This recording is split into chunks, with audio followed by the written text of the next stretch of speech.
Türkmenistanyň prezidentiniň gally önümleri kärhanalaryny gurmak hakynda kabul eden kararyna laýyklykda Gyzlar we etrabynyň sarpowasyna gowrumlary değişiklikde 50 000 we 30 000 tonna däne saklaýan elewatorly her gece günnüde 200 tonna däne gömäge niýetlenip gurulan gününden bäri netijeli işledilýän bu degirmen toplamy ýurdumyzyň ordaş dönemleriniň arasynda hemişe öňde barjylan hataryna bolma başarýa. Iň bir kämil enjamlar bilen enjamlaşdyrylan bu döwrewap degirmen toplamy her ýyly azyklyk ak buğdoýdan 50 000 tonna un öňürmäge niýetlenenler. Bu häzirki zaman kärhanasyna ýürüte çeleklen altysı bolup, olaň her birine 8333 tonna däne islenlik howa şertlerine de talaba laýyk saklanylýar.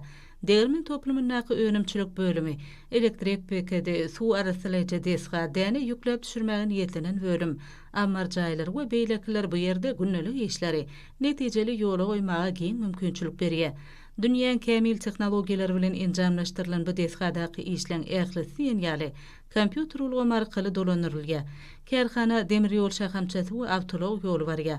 Bu topluma zirgur çyğmar bolan azyklyk buğdoý getirmekde, ondan taýýarlanan önümleri uratmakda bökdençligiň ýüze çykmazlygyny öpçün edýär. Bu ýerde däneň agramyny çekmek üçin uly gowrumly gapanlaň öçesi bar. Pekim paýhasymany magtymly Praga ýelinden geçen ýurunda. Bu ýerde 14508 tonna derek, 19370 tonna buğdoý bolup, bellenen meýilnama artygy bilen berjaý edilipdir. Gurrun edilýän döwürde jemi taýýarlanan unyň 4843 tonnasy ýokary we 9685 tonna barabar bolsa, birinji hili bolup, täzeligi bilen içerki bazarlaryň sarp edijilerine uğradyldy. Şeýle hem geçen hatabat döwründe öňdirilen kepeň möçeri bolsa 4400 tonna barabar bolup, ola ýeçiliň durly görnüşlerini iş alyp berýän mallarçylyk gojalyklaryna satyldy. Bu ýerde hut häzirki günlerde geçen gallorow mewsiminden gelip gowşan ak buğdoýy taýýar haritlik görnüşine getirmek işlerim üstünlüklerini barlýar.